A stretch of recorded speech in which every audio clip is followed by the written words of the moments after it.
ئەم خەڵکە بە تەسەووری ئێمە ئێستا لەژێر سایەی فرعونێکە ئەژی. خوای پەروەردگار باس لە فرعون و لە هامان و لە قارون و لە سەربازەکانیانەکە. خوای گەورە کە باس لە فرعونەکە باسی ناوێک ناکە، وەکو ئەفەرمێ ئەبوو لەهەب تەبەت یەدا ئەبی لەهەبین وەتەب. ئەوە ئەبوو لەهەب ئەو شەخصێکە و کەسێک. بەڵام فرعون ناوی شەخصەکە نییە، چونکە ناوی شەخصەکە ناوی ڕەمسیسی دووەم بوو. فرعون وشەی فرعون یعنی دەسەڵاتدارە باڵاکەی وڵات، وەکو چۆن بڵێن سەرۆکی کۆمار و پادشایە مەلیک. فرعونیش ئەوەیە. ئەنجا فرعون بە تەنیا خۆی نییە، یەکێکی تری لەگەڵای ناوی هامانە. هامان شەرعێنەری دید و هەڵوێستی فرعونە. هامانە بە خەڵکەکەی ڕاگەیاندووە کە فرعون ئەسڵ و بنەچەیە گەڕێتە بۆ خوای ئامون کە لە ئاسمانە، وە لەوێوە بەشێک لە خوا هاتۆتە ناوی.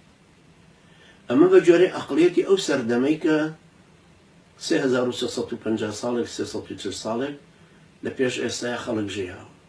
ئەو قەداسەتەش بریتیوە لە قەداسەتێکی مەجهول کە کردویانە بەسەری فرعونە.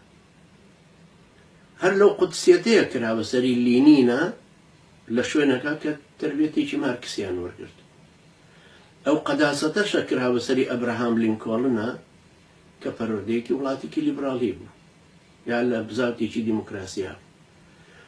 ئەو قەداسەتەشە ئەیکەن بەسەری مەلیکی سعودیە و ئینقیلابچیەکەی میسر و بەسەر مەسعود بەرزانیە لە کوردستانیا جەلال تاڵەبانی تاغوت.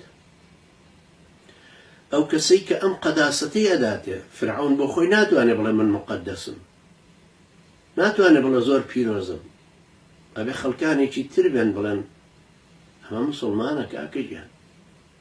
جائز نییە شۆڕشی بەرامبەر بەرپاک، جائز نییە نەقدی لێ بگری، جائز نییە لە ناخی دڵی خۆتا ڕازی نەبی پێی. جاوایەکی لە سەلەفیەکان واڵێ، یعنی تەسەوور کە سبحان الله چۆن ئەو عبودیەتەی لەم ئینسانەیە، ئەو خوایەتی لەم ئینسانەیە چۆن دروست کردو کە لە ناخی دڵیشتا نابێ اعتراضت لەسەر مەسعود بەرزانی هەبێت کە وەلی ئەمر.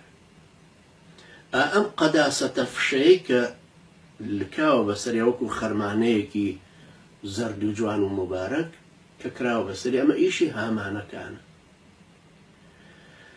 دوایە خوای گەورە فەرمێ وەجونودەهما، سەربازانی هەردووچیان، یعنی فرعونیش بۆ خۆی پێشمەرگەی هەیە و جێشێکی تایبەتی خۆی سەرۆکایەتی هەیە، و وەزیری داخلیەکەشی دەستگای داپڵۆسینی هەیە لە ئەنتیتیرۆر و لە ئاسایش و لە ئاسایشی نیشتیمانی و لەو ئەجیزە داپڵۆسینانەی کە هەمومانی بین کە لە ناو خۆشیانان ناڕێکن. ئەنجا ئەمنی سەرۆکایەتی هەیە و ئەمنێکی تری وڵات هەیە، دەستگایەکی تری ئاسایشی وڵاتە گەڕێت و دیسان بۆ لای سەرۆک. ئەمە جگە لە وەزارەتی داخلە، جگە لە باڵەکانی تر، جگە لە کوڕەکانی تر.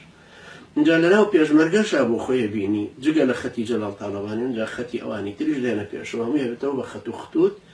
هەر یەکێکیش لەوانە جوندیەکانی بۆ خۆی تەرتیب کردوت. خوای گەورە باسی جاشێکی ژەکا کە لە بەنی ئیسرائیلەکانەوە ڕۆژ بۆ خزمەتی فرعون بە سەرمایەداریەکی زۆرەوە. ئەفەرمێ ئین قارون کان من قوم موسى فبغى عليهم.